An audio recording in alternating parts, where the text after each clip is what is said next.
அதாவது நோயை குணப்படுத்தணுன்னா அதுக்கு நீங்கள் மருந்து தேடக்கூடாது. அது தப்பு. அது மருந்தின் மூலமாக நோயை குணப்படுத்துவது மிகவும் தவறு. உணவின் மூலமாக தான் நீ நோயை குணப்படுத்தணும். ஏன் நோய் வந்தது காரணமே நீங்கள் தவறான உணவுகளை சாப்பிட்டனால தான் உங்களுக்கு நோயே வந்துச்சு. அப்படி இருக்கும்போது உணவில் உள்ள தவறுகளை திருத்தி கொண்டால் நோய்கள் குணமாகிவிடும். அப்போ நமக்கு உணவில் எப்படி தவறை திருத்திக்க தெரியல. நம்ம உணவில் என்ன தப்பு பண்ணணும், எதை சாப்பிட்ணும், எதை சாப்பிடக்கூடாதுன்னு தெரியலை. அந்த அறியாமையின் காரணமாகத்தான் நாம் என்ன பண்ணோம், மருந்து சாப்பிட்றோம். மருந்து சாப்பிட்டு ஒரு நோயை குணப்படுத்துகிறோம். அப்படி இருந்தால் கூடவே சரி, உணவில் என்ன அறியாமல் அவங்கவுங்க அறிவுக்கு தகுந்த மாதிரி உணவில் உள்ள பிழைகள் என்ன, உணவில் அவர்கள் பண்ண தப்பு என்ன, அதை திருத்திக்கலாம்ல. இப்போ என் அறிவுக்கு என்ன தோணுதுன்னா, அரிசி, கேழ்வரகு, கோதுமை இதெல்லாம் நோய்களை தரும். இதெல்லாம் நோய்களுக்கு காரணம். மாமிசம், மீன், முட்டை, தயிர், மோர், வெண்ணெய், நெய், தேன் இதெல்லாம் நோய்களை தரும் என் அறிவுக்கு. அப்போ எல்லாருடைய அறிவுக்கும் இந்த உண்மை இப்போதைக்கு புலப்படாது, இப்போதைக்கு அவங்களுக்கு தெரியாது. ஆனால் அவங்கவுங்க அறிவுக்கு சில உணவுகள் சாப்பிடக்கூடாதுங்கிறது அவங்களுக்கு தெரியும். அதையாவது தவிர்த்துருக்கலாமே. இப்போ வெள்ளைச்சீனி நோய்களை தரும், அதை தவிர்த்துருக்கலாமே.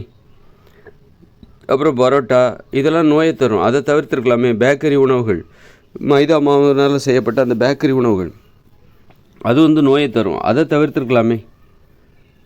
அப்புறம் அப்படிலாம் தவிர்க்காமல் இவங்க என்ன பண்ணுறாங்க, மருந்து சாப்பிட்டு நோயை குணப்படுத்துகிறாங்க. இவங்க எந்த முயற்சி, அப்போ மருந்துங்கிறது ஒரு சோம்பேறித்தனத்தோட விளைவாக இருக்குது, ஒரு சோம்பேறித்தனத்துக்கு காரணமாக இருக்குது. இவங்க வாழ்க்கையில் வேறு எப்போதும் போல் சாப்பிட்டுட்ருக்காங்க. சின்ன வயசுலேருந்து என்ன சாப்பிட்டாங்களோ அதை கடைசி வரைக்கும் சாப்பிட்றாங்க.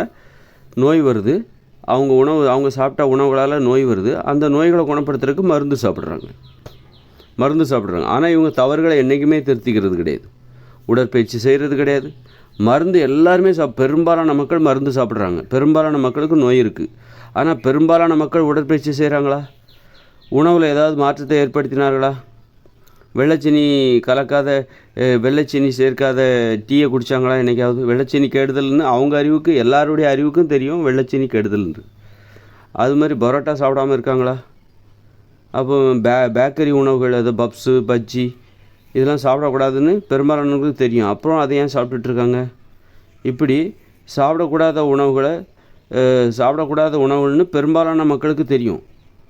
ஒரு சில வகை உணவுகள், இப்போ அரிசி, இட்லி, பூரி, பொங்கல், தோசை, அப்புறம் மாமிசம், மீன், முட்டை, தயிர், மோர், வெண்ணெய், நெய், தேன் இதெல்லாம் நோய்களுக்கு காரணம்னு எல்லாத்துக்கும் தெரிய வாய்ப்பு இல்லை. ஆனால் எல்லாத்துக்கும் தெரிஞ்ச சில உணவுகள் இருக்குது, இதை சாப்பிடக்கூடாது, இதை சாப்பிட்டா உடம்புக்கு நோய் வரும்னு. அந்த உணவுகளையாவது அவங்க தவிர்த்தாங்களா? தவிர்க்கலை. நடைப்பயிற்சி பண்ணால் உடம்புக்கு நல்லது, யாராவது நடைப்பயிற்சி பண்ணுறாங்களா? மருந்து சாப்பிட்ற பெரும்பாலான மக்கள், நோய்களை குணமாகணும்னு சொல்லிட்டு மருந்து சாப்பிட்ற பெரும்பாலான மக்கள் அந்த நோய்கள் குணமாகணும்னு சொல்லிட்டு அவங்க உடற்பயிற்சி என்றைக்காவது செஞ்சுருக்காங்களா? உணவில் ஏதாவது கட்டுப்பாடுகளை வச்சாங்களா? இல்லை. அவங்க எப்போதும் போல் இருக்காங்க, அவங்களால கட்டுப்படுத்திக்க முடியல. ஆனால் நோய் வந்துடுச்சு, இப்போ மருந்து மட்டும் சாப்பிட்றாங்க. முன்னாடி மருந்து சாப்பிடல, நோய் வந்த பிறகு இப்போ மருந்து சாப்பிட்றாங்க. ஆனால் எப்போதும் போல் அவங்க உணவு சாப்பிட்டுக்கிட்டே இருக்காங்க. அவங்க வாழ்க்கையில் எந்த மாற்றத்தையும் அவங்க ஏற்படுத்தியதே கிடையாது. இந்த உணவில் அவங்க எந்த மாற்றத்தையும் அவங்க ஏற்படுத்தினதே கிடையாது, எப்போதும் போல். அப்போ மருந்துங்கிறது, ஆனால் நோய் குணமாகணுங்கிற ஆசை மட்டும் இருக்குது. ஆனால் உடற்பயிற்சி செய்கிறது கிடையாது, உணவில் எந்த வித மாற்றத்தையும் ஏற்படுத்தினது கிடையாது. சில மோசமான உணவுகள், எல்லாத்துக்கும் தெரிஞ்ச தீய உணவுகள், அதை சாப்பிட்டுக்கிட்டே தான் இருக்காங்க. அப்படி இருக்கும்போது அப்போது மருந்துங்கிறது என்னென்னா ஒரு சோம்பேறிகளோட தேர்வாக இருக்குது. ஒரு சோம்பேறித்தனம், உடற்பயிற்சி பண்ணுறதுக்கு சோம்பேறித்தனம், நடைப்பயிற்சி பண்ணுறதுக்கு சோம்பேறித்தனம்.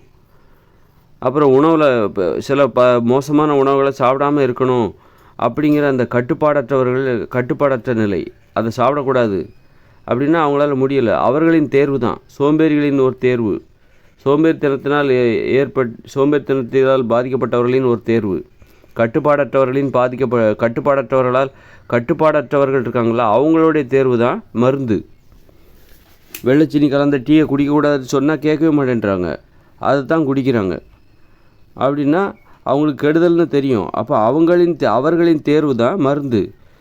இப்போ மது அருந்துகிறாங்க, அல்சர் வந்துருச்சு, அல்சருக்கு மருந்து சாப்பிட்றாங்க, மதுவை குடிச்சிக்கிட்டே இருக்காங்க. அப்போது அந்த மாதிரி குடிகாரர்கள் அவங்களுடைய தேர்வு தான் மருந்து.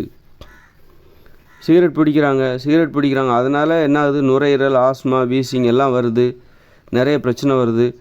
சிகரெட் பிடிச்சிக்கிட்டே இருக்காங்க, அவங்க உடம்புல வர நோய்களுக்கு அவங்க மருந்து சாப்பிட்றாங்க. அப்போது இந்த புகைப்பிடித்தலுக்கு அடிமையாகிறாங்க பாருங்கள், போதை பழக்கத்துக்கு அடிமையாகிறாங்க பாருங்கள், அவங்களுடைய தேர்வு தான் மருந்து. அவங்க தேர்ந்தெடுக்கிற ஒரு வழி தான் மருந்து. சோம்பேறிகள் உடற்பயிற்சியும் நடைப்பயிற்சியும் செய்கிறதுக்கு முடியலை, உடம்புல நோய் இருக்குது, ஆனால் மருந்து சாப்பிட்றாங்க. அப்போ அப்படிப்பட்ட சோம்பேறிகளுடைய தேர்வு தான் மருந்து. அவங்க தேர்ந்தெடுக்கிற ஒரு வழி தான் மருந்து. மருந்து இருக்குங்கிற தைரியத்தில் தான் நம்ம இன்றைக்கி ஆட்டம் போடுறோம், கண்ட உணவுகளையும் சாப்பிட்டுட்ருக்குறோம்.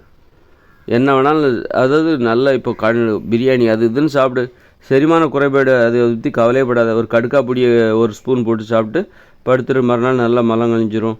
அல்லது திரிபலா சுரணம் சாப்பிடு, அல்லது நிலவார சுரணம் சாப்பிட்டா உனக்கு மலம் கழிஞ்சிரும். உணவில் நீ உன் விருப்பம் போல் சாப்பிடுப்பா, உனக்கு மலச்சிக்கல் அதெல்லாம் பற்றி கவலைப்படாத. இந்த மாதிரி நிலவார பொடியோ கடுக்கா பொடியோ திரிபலா சுரணமோ அல்லது ஒரு டல்கோஃப்ளக்ஸோ ஏதோ சாப்பிட்டு உனக்கு சரியாக போயிடும். அப்போது பொறுப்பற்றவர்கள், கட்டுப்பாடற்றவர்கள், அவர்களுடைய தேர்வு தான் மருந்து. ஏதோ ஒரு மருந்து சாப்பிட்டு அவங்க உடம்பை சரி பண்ணிக்கிறாங்க. அப்போது உணவில் தான் தீர்வு இருக்குது, உணவுலே தீர்வு இருக்குது. நம்ம உணவை சரியாக சாப்பிட்டுட்டாலே நமக்கு நோயே வராது. இப்போ தூக்கம் வரலையா, உடனே என்ன பண்ணுறாங்க, அதுக்கு தூக்கத்துக்கு ஒரு மருந்தை போடு, ஒரு மாத்திரையை போடு. அப்போது தூக்கத்துக்கு என்ன தீர்வு அப்படின்னா, நல்ல திராட்சை பழமும் சின்ன வெங்காயத்தையும் டெய்லி காலையில் ஒரு 10 மணிக்கு சாப்பிடுங்க. அந்த சின்ன வெங்காயத்தோட காரம் அதில் வரவே வராது. நீங்கள் திராட்சை பழத்தை சேர்த்து சாப்பிடும்போது சின்ன வெங்காயங்கிறது உங்களுக்கு காரமே தெரியாது. இந்த ரெண்டும் சேரும்போது நைட்டு உங்களுக்கு நல்லா தூக்கம் வரும். ஒரு 5 சின்ன வெங்காயம், ஒரு 1/4 கிலோ பன்னீர் திராட்சை நல்லா உப்பு போட்டு மஞ்சள் தூள்லாம் போட்டு நல்லா கழுவி ஊற வச்சு கழுவி தனியாக எடுத்துக்கோங்க. 5 சின்ன வெங்காயம், அதை ரெண்டையும் மென்று சாப்பிடுங்க, சேர்த்து சாப்பிடுங்க. இது தனியாக அது தனியாக சாப்பிடாதீங்க. சின்ன வெங்காயம் ஒன்று சாப்பிட்டீங்கன்னா ஒரு 4 பன்னீர் திராட்சை வாயில் போட்டு மென்று சாப்பிடுங்க. காரமே தெரியாது கொஞ்சம் கூட. ஏன்னா சின்ன வெங்காயத்தை சாப்பிட்றதுக்கு காரமாக இருக்குன்னு சொல்லி பயப்படுவாங்க. சின்ன வெங்காயம் சாப்பிடும்போது நீங்கள் திராட்சை சேர்த்து சாப்பிட்டீங்கன்னா காரமே தெரியாது, நல்லா சூப்பராக தூக்கம் வரும். காலையில் 11 மணிக்கு சாப்பிடுங்க. அது இரவு சாப்பிட்டாக்கா என்னாங்கன்னா சிலருக்கு சளி பிடிக்கும், மூக்கடைப்பு ஏற்படும், குளிர்காலத்துக்கு அது பொருந்தாது. அப்போ பகல்லே காலையில் 10 மணிக்கு 11 மணிக்கு சாப்பிட்டிங்கன்னா இந்த திராட்சை பழம் சேர்த்து சாப்பிட்றதுனால அந்த சின்ன வெங்காயத்தோட வாசனை கூட வராது. அந்த மாதிரி ஒரு இது இருக்குதுன்னு நினைக்கிறேன். அப்போ அது சாப்பிட்டா நைட்டு நல்லா தூக்கம் வருது. இந்த மாதிரி உணவு மூலமாகவே தீர்வு இருக்குது. எல்லா பிரச்சனைக்கும் தீர்வு இருக்குது, உணவு மூலமாகவே தீர்வு இருக்குது. அதை நீங்கள் நம்ப ஆரம்பிச்சிட்டிங்கன்னு வச்சுக்கோங்களேன், உணவை தான் தேர்ந்தெடுப்பீங்க. ஏன்னா இப்போ உங்களுக்கு தூக்கம் வர மாட்டேங்குதா, ஒரு மாத்திரையை போடுறதுக்கும் அதுக்கு பதிலாக நீங்கள் சின்ன வெங்காயத்தையும் பன்னீர் திராட்சையும் சாப்பிட்றதுனால என்ன வித்தியாசம் அப்படின்னா, வயிறு நிறையும். 1/4 கிலோ திராட்சை பழம், ஒரு 5 சின்ன வெங்காயம் ரெண்டையும் கடித்து மென்று சாப்பிடும்போது ஒரு சுவையாக இருக்கும், ஒரு புதிய சுவையாகவும் இருக்கும். அந்த சின்ன வெங்காயத்தோட காரம், அதோட சுவை, அப்படி திராட்சை பழத்தோட சுவை ரெண்டும் சேரும்போது ஒரு புதுமையான சுவை இருக்கும், நல்லா தூக்கமும் வரும், வயிறு நிறையும். அதுதான் முக்கியம். ஒருவேளை வயிறு நிறைஞ்ச மாதிரி ஆச்சு. அதனால தான் உணவு மூலமாகவே நீங்கள் தீர்வை தேடணும். என்றைக்குமே வயிற்று புண்ணா தேங்காய் சாப்பிடுங்க. தேங்காய் சாப்பிட்டீங்கன்னு வச்சுக்கோங்க, வயிற்று புண்ணு சரியாயிடும். தேங்காவோட பழத்தையும் சேர்த்து சாப்பிடுங்க, பூவும் பழத்தையும் தேங்காயும் சேர்த்து சாப்பிடுங்க. தேங்காய் பழம் காலையில் சாப்பிட்டீங்கன்னு வைங்க, வயிறு புண்ணு இருக்காது. அப்போது ஒருவேளை உணவு காய்ச்சி ஒருவேளை வயிறு நிறைஞ்சு போச்சு, நீங்கள் அதுக்கு பதிலாக வயிற்று புண்ணை குணப்படுத்தணுங்கிறதுக்காக ஏதோ ஒரு மருந்து மாத்திரையை சாப்பிட்டீங்கன்னு வச்சுங்க, அதனால் வயிறு நிறையாது. அப்போது வயிறும் நிறையணும், நமக்கு ஆரோக்கியமாகவும் இருக்கணும். அதுதான் உணவே மருந்துங்கிறதுல உள்ள வித்தியாசமே. மருந்து சாப்பிட்டா மன அழுத்தம் தான் வரும். அது அதோட சுவை நமக்கு பிடிக்காது. அப்போ அந்த மருந்து சாப்பிட்டு நம்ம ஒரு நோயை குணப்படுத்துகிறோம் அப்படின்னா நம்ம அதுலேருந்து என்ன கற்றுக்கிட்டோம், நோயிலேருந்து நீங்கள் என்ன தான் கற்றுக்கிட்டீங்க? இப்போ அல்சர் வந்துருச்சு, ஏன் அல்சர் வந்துச்சு, இதை சாப்பிட்டனால தான் அல்சர் வந்துச்சு, அதை மாற்றணுமா, அல்லது நீங்கள் போய்ட்டு அதை மாற்றணுமா, இல்லைனா நீங்கள் போய் மருத்துவர்கிட்ட போய் மருந்து சாப்பிட்றதா? மருந்து சாப்பிட்டுட்டே இருக்கீங்க, எதனால் அல்சர் வந்துச்சோ அதை நீங்கள் தொடர்ந்து சாப்பிட்றீங்க. அந்த உணவை தொடர்ந்து சாப்பிட்டுட்டு மருந்தையும் சேர்த்து சாப்பிட்றதுனால இப்போ என்னென்னா அந்த மருந்து கொஞ்சம் அதிகமாக வினையாற்றி இப்போ எந்த உணவு சாப்பிட்டாலும் உங்களுக்கு அல்சர் வர்றதில்லை. அப்போ நீங்கள் உங்கள் தப்பை நீங்கள் திருத்திக்கவே இல்லை. அப்போ தவறுகளை திருத்திக் கொள்வதற்கான வாய்ப்பு மருந்து சாப்பிடுபவர்களுக்கு ஏற்படாது. மருந்து தான் இருக்குதே, என்ன வேணாலும் பண்ணலாம். மருந்து தான் இருக்கே, மருத்துவம் தான் இருக்கே, நீ எவ்வளோ வேகத்தில் வேணாலும் வண்டி ஓட்டலாம். ஆக்சிடென்ட் ஆனால் இந்த டாக்டர்கள் நம்மளுடைய எலும்புகளை உடஞ்ச எலும்புகளை ஒட்ட வச்சுருவாங்க. நீ என்ன வேணாலும் ஆட்டம் போடு, என்ன தப்புன்னு நல்லா குடி, சிகரெட்டு பிடி, என்ன வேணாலும் பண்ணு, என்ன நோய் வந்தாலும் இந்த நம்ம டாக்டர் இருக்காங்க, மருத்துவர்கள் இருக்காங்க, அவங்கள்ட்ட பணத்தை கொடுத்தா அவங்க மருந்து கொடுப்பாங்க, சாப்பிட்டா சரியாக போயிடும். பயமே இல்லை. மருந்துங்கிறது அலட்சியத்துக்கு தான் வழிவகுக்கும். ஒரு மெத்தனத்திற்கு தான் வழிவகுக்கும். மெத்தன மனப்பான்மைக்கு தான் வழிவகுக்கும். அதனால் அலட்சியம், உடல் ஆரோக்கியத்தை அலட்சியப்படுத்துறது, உண்மைகளை அலட்சியப்படுத்துறது, இதை சாப்பிட்ணும் அதை சாப்பிடக்கூடாது, அந்த உண்மைகளெல்லாம் அலட்சியப்படுத்துறது. அப்போ நீங்கள் மருந்துன்னு போகாதீங்க. உணவு மூலமாகவே எல்லாம் சரி பண்ணலாம். சரியான உணவுகளை சாப்பிட்டா உங்களுக்கு நோயே வராது. நோய் வந்துருச்சா, தப்பான உணவுகளை சாப்பிட்டு உங்களுக்கு நோய் வந்துருச்சு அப்போ நீங்கள் என்ன பண்ணணும், தப்பான உணவுகளை சாப்பிட்றது நிறுத்திட்டு சரியான உணவுகளை சாப்பிடுங்க. உங்களுக்கு நோய் வராது. இருக்கிற நோய் குணமாயிடும். அதுக்கப்புறம் மேற்கொண்டு நோய் வராது. ஒரு குழந்தைய அது அழுதுகிட்டே கிள்ளி விட்டுக்கிட்டே இருக்கீங்க, அழுதுகிட்டே இருக்குது. அப்போ அந்த குழந்தைக்கு ஐயோ என் குழந்தை அழுகுதுங்க அப்படின்னு டாக்டர்கிட்ட காட்டுறாங்க. ஆனால் இவங்க கிள்ளி விட்டுக்கிட்டே இருக்காங்க. டாக்டர் என்ன பண்ணுறாரு, ஐயோ அழுகுதா அப்படின்னா இந்த சிரப்பு கொடுங்க, எப்போ பார்த்தாலும் உங்கள் குழந்தை அழுதுகிட்டே இருக்குதா, அந்த சிரப்பு கொடுங்க, அதை கொடுங்க, மருந்து மாத்திரைகளை எழுதி கொடுத்துக்கிட்டே இருக்கார். அந்த மருந்து மாத்திரைகள் சாப்பிட்டு அது தூங்குது. அப்புறம் இவங்க கிள்ளி விட்டுக்கிட்டே இருக்காங்க. நீ மருந்து மாத்திரை கொடுக்குறதுக்கு பதிலாக அந்த குழந்தைய கிள்ளி விட்டுறல, அதை விட்டுரு. கிள்றல, அடிக்கிறதில்ல, அதை முதல்ல நிறுத்திட்டாலே மருந்து மாத்திரை தேவையில்லை. அதுபோல் தான் உணவில் தப்பு பண்ணனால தான், தப்பான உணவுகளை சாப்பிட்டனால தான் நோய் வந்தது. அந்த தப்பான உணவுகளை நீங்கள் நிறுத்திட்டாலே உங்களுக்கு நோய் குணமாகிவிடும். அதுக்கு பதிலாக நீங்கள் என்ன பண்ணுறீங்க, தப்பான உணவு தொடர்ந்து சாப்பிட்டுக்கிட்டே நோயை குணப்படுத்துறதுக்காக மருந்து சாப்பிட்டுட்ருக்கீங்க. உணவு நோயை குணப்படுத்தாதுன்னு நாம் நினச்சிட்ருக்கோம். அதான் தப்பு. மருந்து தான் நோயை குணப்படுத்தணும்னு நாம் நினச்சிட்ருக்கோம். மருந்தால் மட்டும்தான் நோயை குணப்படுத்த முடியும், உணவால் நோயை குணப்படுத்த முடியாதுன்னு நாம் நினச்சிட்ருக்கோம். அதான் மிகப்பெரிய அறியாமை. சரியான உணவு சாப்பிட்டாலே எல்லா நோய், தூக்கமின்மையாக இந்த சின்ன வெங்காயத்தையும் திராட்சை பழத்தையும் சேர்த்து சாப்பிடுங்க. சாப்பிட்டா உங்களுக்கு நல்லா தூக்கம் வரும். பார்த்தீங்களா எவ்வளோ? அது மாதிரி பார்த்திங்கன்னா சின்ன வெங்காயம் திராட்சை பழத்தை சாப்பிட்டா மலச்சிக்கல் குணமாகிவிடும். ஏன் தூக்கம் வர மாட்டேங்குது? மலம்லாம் சரியாக போகாது, உடலில் கழிவு தேங்கும் போது உடம்பு சூடாகுது. அப்போ அதனால தான் தூக்கம் வர மாட்டேங்குது. இப்போ சின்ன வெங்காயம் திராட்சை பழத்தையும் சேர்த்து சாப்பிடும்போது 1/4 கிலோ திராட்சை பழம், 5 சின்ன வெங்காயம் சாப்பிடும்போது சேர்த்து சாப்பிடும்போது என்ன ஆகும், நல்லா கல்லீரல் சூப்பராக வேலை செய்யும். சூடு தணியும், உடம்புல உள்ள சூடு தணியும், உடம்பு நல்ல உணவு நல்ல செரிமானமாகும், மலச்சிக்கல் இருக்காது, நல்ல தூக்கம் வரும். அதனால மட்டுமே வேறு வித நன்மைகள் இருக்கும், நமக்கு தெரியாது. ஆனால் தூக்கம் வருது, இதை சாப்பிட்டா இந்த மாதிரி நடக்குதுப்பா. வெளியிலேருந்து நம்ம கவனித்து பார்க்குறோம். அதுக்கு பெரிய அறிவியல் பூர்வமான காரணத்தெல்லாம் சொல்ல வேண்டிய அவசியம் இல்லை.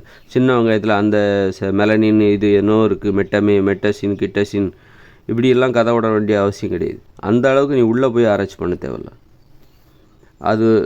இதை சாப்பிட்டா தூக்கம் வருதுப்பா, நல்லா தூக்கம் வருது, அவ்வளோதான். ஏன்னா சூட்டை தணிக்குது, அதனால தான் நல்லா தூக்கம் வருது. கல்லீரல் ஒழுங்காக வேலை செய்ய வைக்குது, அதனால தான் செரிமானம் சிறப்பாக நடக்குது. செரிமானம் நடக்கலைன்னா கல்லீரலில் பிரச்சனை அப்படின்னு நம்ம சும்மா அப்படி மேலோட்டமாக தெரிஞ்சுக்கிட்டாலே போய் ரொம்ப ஆழமாக போய் ஆராய்ச்சி பண்ணுங்கிற அவசியம் கிடையாது. வெளியிலேருந்து நம்மளால் சும்மா எளிமையாக ஆராய்ச்சி பண்ணாலே போதும். இதை சாப்பிட்டா இந்த மாதிரிப்பா நல்லா தூக்கம் வருது, இந்த உணவு சாப்பிட்டா. இதுக்கு போய் மருந்து சாப்பிட்டுக்கிட்டு அப்போ வயிறும் நிறையுது, ஒரு வேளை வயிறும் நிறையுது. 1/4 கிலோ திராட்சைப்பழம், 5 சின்ன வெங்காயம், ஒரு வேளை வயிறும் நிறையுது, இனிப்பாக இருக்குது, அதை சாப்பிட்றதுக்கு ஆசையாக இருக்குது. இந்த மாதிரி உணவுகளை சேர்த்து தனித்து வெறும் தனி உணவாக சாப்பிட்டா கூட பெரும்பாலும் நன்மைகள் குறைவாக இருக்கும். ஏதாவது சேர்த்து மருந்துங்கிறது அதுதானே, 2-3 உணவுகளை சேர்த்து அரைச்சி பக்குவப்படுத்தி தானே அவங்க மருந்தாக தராங்க. அதுபோல் உணவுகளையும் நீங்கள் 2-3 சேர்த்து சாப்பிடும்போது அது ஒரு புதிய வினைகளை ஏற்படுத்துது, புதிய சுவையும் புதிய பலனையும் தருது. சின்ன வெங்காயத்தையும் திராட்சையும் சேர்த்து சாப்பிட்டா அது ஒரு நன்மை தருது. அதுமாதிரி தேங்காயும் பழத்தையும் சாப்பிடுங்க, அது இன்னொரு நன்மை தரும். அதுவும் செரிமானத்துக்கு சூப்பராக இருக்கும், சாப்பிட்றதுக்கு இனிமையாக இருக்கும். வெறும் பழத்தை சாப்பிட்றத விட, வெறும் தேங்காயை சாப்பிட்றத விட தேங்காயும் பழத்தையும் சேர்த்து சாப்பிடுங்க. ஒரு துண்டு தேங்காய், ஒரு வாழைப்பழத்தையும் கொஞ்சம் கடித்து சாப்பிட்டுக்கிட்டு 2 மிக்ஸ் பண்ணி அப்படி அரைச்சி சாப்பிடும்போது அது ஒரு தனி சுவை, ஆசையாக இருக்கும், சாப்பிடணுங்கிற ஆசையாக இருக்கும். அது நோயை செரிமானத்தை நல்லா பண்ணும், வயிற்றில் புண்ணு இருந்தால் குணப்படுத்தும். இப்படி உணவு அப்போ ஒரு வேளை வயிறும் நிறைஞ்ச மாதிரி இருக்கும், நோயும் வராது, நோய் இருந்தாலும் குணமாகும். அப்போ பாருங்கள், செலவு இல்லை, கவலை இல்லை, கவலையே இல்லாமல் இருக்கலாம். அப்போ நமக்கு கட்டுப்பாடு இல்லை. அதனால தான் என்ன பண்ணுறோம், இந்த அடிமைப்படுத்துகிற உணவுகள்லேருந்து நோய்களை தருகிற உணவுகளை சாப்பிடாமல் என்னால் இருக்க முடியலைங்க, நான் அதுக்கு அடிமையாயிட்டேன், அப்படிப்பட்டவங்களுக்கு தான் மருந்தை கொடுக்கணும். அப்படிப்பட்டவங்களுக்கு தான். என்ன மாதிரி கட்டுப்பாடான ஆள்களுக்கு மருந்து தேவையில்லை. உணவே எனக்கு மருந்து, நோய்களை குணப்படுத்தி விடும், நோய்கள் வராமல் பார்த்துக்கொள்ளும். யாருக்கு மருந்து தேவைன்னா, என்னால் பஜ்ஜி சாப்பிடாமல் இருக்க முடியல, என்னால் வெள்ளைச்சீனி கலந்த அந்த டீயை குடிக்காமல் இருக்க முடியல, என்னால் அந்த பரோட்டாவை சாப்பிடாமல் இருக்க முடியல அப்படின்னு சொல்கிறாங்க பாருங்கள்.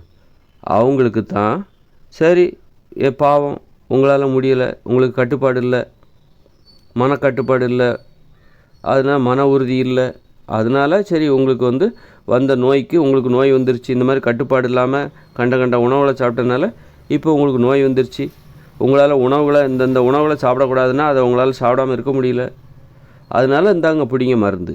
உங்களுக்கான தேர்வு, உங்களுக்கான ஆட்களுக்கு தான் மருந்து சாப்பிட்டு தான் உங்கள் உடம்பெல்லாம் நீங்கள் சரி பண்ணணும், இந்தாங்க பிடிங்க மருந்து அப்படின்னு மருந்து. அவர்களுக்குத்தான் மருந்து. அதாவது தவறான உணவுகளை சாப்பிட்றத நிறுத்தினா மட்டும் போதாது, சரியான உணவுகளை சாப்பிடணும். உணவே மருந்துன்னா அதான். முதல்ல தப்பான உணவுகளை நிறுத்து, அப்புறம் சரியான உணவுகளை சாப்பிடு. இப்போ தப்பான உணவு எது? இப்போ என் அறிவுக்கு பொருந்திய வகையில் இட்லி, பூரி, பொங்கல், தோசை, அரிசி, கேழ்வரகு, கோதுமை, மாமிசம், மீன், முட்டை, தயிர், மோர், வெண்ணெய், நெய், தேன், இதெல்லாம் தப்பான உணவு. இதெல்லாம் முதல்ல நிறுத்திட்டு சரியான உணவுகள் சாப்பிடு. இந்த மாதிரி திராட்சை பழம், சின்ன வெங்காயம், தேங்காய், பழம், இந்த மாதிரி சரியான உணவுகளை சாப்பிடு. அப்புறம் நிறைய பப்பாளி பழம், ஆரஞ்சு பழம், அன்னாசி பழம், இந்த மாதிரி சரியான உணவுகளை சாப்பிடு. காய்கறி பொரியல், காய்கறி கீரை, காய்கறி, அப்புறம் கடலைகள், வேர்க்கடலை, முந்திரி, பாதாம், அதெல்லாம் கொஞ்சம் ஆடம்பர உணவு. அது ஆடம்பரமான உணவு. முந்திரி, பாதாம், வேர்க்கடலை, பொட்டுக்கடலை, பட்டாணி, பச்சை பட்டாணி, ஊற வச்ச பச்சை பட்டாணி, தண்ணியில் ஊற வச்ச பச்சை பட்டாணி, இப்படி சுண்டல், இந்த மாதிரி திரும்பிடுங்க. கிழங்கு, மரவள்ளி கிழங்கு, மரச்சீனி கிழங்கு, இந்த மாதிரி சக்கரவள்ளி கிழங்கு, இந்த மாதிரி கிழங்கு, அப்புறம் கருணக்கிழங்கு அப்படின்னு இந்த மாதிரி திரும்பிட்டிங்கன்னா சரியான உணவு சாப்பிட்ணும். அப்போ உங்களுக்கு மருந்தே தேவையில்லை, செலவு மிச்சம். இன்றைக்கி இப்போ மருந்தை நம்புகிறவங்களுக்கு தான் அவங்க ஆடம்பர வாழ்க்கை வாழ்கிறாங்க. ஆடம்பர மோகம் உள்ளவங்களுக்கு தான் மருந்து எடுபடும். அவங்க தான் மருந்தை தேர்வு பண்ணுவாங்க. கையில் பணம் இருக்குது, நான் எதுக்கு இந்த உணவில் கட்டுப்பாடு, நான் எதுக்கு கஷ்டப்பட்டு இந்த பன்னீர், திராட்சை, சின்ன வெங்காயம், தேங்காய், பழம், என்னங்க வாழ்க்கை அனுபவிக்கிறதுக்கு தானே, கண்டதையும் சாப்பிடுங்க. நோய் வந்தால் என்கிட்ட நிறைய பணம் இருக்குது, போயிட்டு நான் மருத்துவர்கிட்ட லட்சக்கணக்கில் பணத்தை கொடுத்து நான் சரி பண்ணிப்பேன். அதுக்காக போயிட்டு இந்த அளவுக்கு உணவை மாற்றுறதா, பிரியாணி சாப்பிடாமல் இருக்கிறதா, பரோட்டா சாப்பிடாமல் இருக்கிறதா, என்னங்க சொல்கிறீங்க அப்படின்னு. அவங்களுக்கு அதுதான் உணவு, அதுதான் வாழ்க்கைன்னு நினச்சிட்ருக்காங்க. அது மாதிரி மருந்தை தேடி போகவே கூடாது, அதுவே மிகப்பெரிய தப்பு. உணவுலேயே நீங்கள் உணவை சரி பண்ணிட்டீங்கன்னா உணவில் உள்ள தப்பை திருத்துங்க, மனித உணவுகளை சாப்பிடுங்க, எல்லா நோயும் குணமாயிடும். நான் சொல்கிற அந்த மனித உணவுகளை சாப்பிட்டிங்கன்னா புற்றுநோய் முதற்கொண்டு எந்த நோயும் குணமாகுதா இல்லையா பாருங்கள். எனக்கெல்லாம் இதை நான் நிரூபிக்கணும், நிஜமாக நிரூபிக்கணும். நான் வெறுமனே உட்கார்ந்து பேசிகிட்டு இருக்கேன். அது நான் என்னுடைய கடமையை என்னுடைய வாழ்நாள் கடமையை சரியாக புரிஞ்சிக்கலை. நான் இதெல்லாம் நிரூபிச்சிருக்கணும். இந்த மாதிரி நோயாளிகளை கூட்டிகிட்டு அவங்களுடைய சம்மதத்தின் பேரில், புற்றுநோயாளியாக எந்த ஒரு நோயாளியும் கூட்டிகிட்டு அவங்களுடைய சம்மதத்தின் பேரில் இந்த மாதிரி அவங்களுக்கு உணவுகளை மாற்றி, வாழ்க்கை முறையை மாற்றி, உணவுகளையும் மாற்றி உடற்பயிற்சி செய்ய வச்சு அவங்க உடம்புல உள்ள நோயை குணப்படுத்தி நான் நிரூபிச்சிருக்கணும். நான் அந்த தப்பை பண்ணிட்டேன். நான் அதெல்லாம் பண்ணாமல் விட்டுட்டேன். எனது கடமையை செய்ய தவறிவிட்டேன் அறியாமையின் காரணமாக. இப்போ வெறுமனே நான் வாயில் தான் சொல்லிகிட்டு இருக்கேன், நான் நிரூபித்து காட்டியிருப்பேன். அப்போ தான் மக்கள் நம்புவாங்க. சொல்கிறத நம்ப மாட்டாங்க அவ்வளோ ஈஸியாக. ஆனால் இது எனது வாழ்க்கையில் எனக்கு கிடைக்கிற அனுபவத்தை வச்சு தான் நான் சொல்லிகிட்ருக்கேன், வெறுமனே சொல்லலை. அப்போ கூட நான் இது நிரூபித்து தான் சொல்கிறேன். என் வாழ்க்கையில் நான் இந்த மாதிரி உணவுகளை நான் சாப்பிட்டுட்டு வரேன், எனக்கு ஏற்படுகிற நன்மைகள், அதை நான் எனக்குள்ளே நிரூபிச்சுக்கிட்டு தான் சொல்கிறேன் உங்கள்கிட்ட. சும்மா சொல்லலை, இப்படி இருந்தால் இப்படி இருக்கும்னு யோகிச்சுலாம் சொல்லலை. எனக்குள்ளே நான் நிரூபிக்கிறேன், எனக்குள்ள பிரச்சனைகளை நான் சரி பண்ணுறேன். எனக்கு தூக்கம்லாம் கொஞ்சம் குறைவாக இருந்தது, டக்குன்னு நான் என்ன பண்ணுறேன், இந்த மாதிரி சாப்பிட்டு பார்க்கும்போது எனக்கு அந்த விளைவு, திராட்சை பழத்தையும் சின்ன வெங்காயத்தையும் சாப்பிடும்போது எனக்கு அந்த விளைவு ஏற்படுது. ஒரு நாள் தேங்காயும் பழத்தையும் சாப்பிடும்போது நல்ல செரிமானமான மாதிரி இருக்குது. அப்போ அதனால் அப்போ அந்த உண்மைகளை நான் மக்களுக்கு சொல்கிறேன். இந்த மாதிரி எனக்கு என்னிடத்தில் நான் நிரூபித்து நான் மக்களுக்கு சொல்கிறேன். இதையே நான் இன்னும் பிரம்மாண்டமாக பண்ணியிருந்துருக்கணும். ஒரு பெரிய ஆரோக்கிய நிலையத்தை உருவாக்கி நோயால் பாதிக்கப்பட்டவர்களை வர வச்சு அவங்களுக்கு இந்தந்த உணவுகளை கொடுங்க, இந்தந்த மாதிரியான உடற்பயிற்சிகளை யோகாசனம்லாம் செய்ய வைங்க, மகிழ்ச்சியாக வாழ வைங்க, அப்படி இப்படின்னு பண்ணி அவங்களுடைய நோயை குணப்படுத்தலாம், உணவின் மூலமாகவே நோயை குணப்படுத்தலாம் அப்படின்னு நிரூபிக்கிறதும் என்னுடைய ஒரு கடமையாக அது இருந்திருக்கணும். நான் அதை செய்யலை. பரவாயில்ல, இந்த அளவுக்காவது இதை செய்வதற்காகவே எனக்கு வாய்ப்பு கிடைத்திருக்கிறது.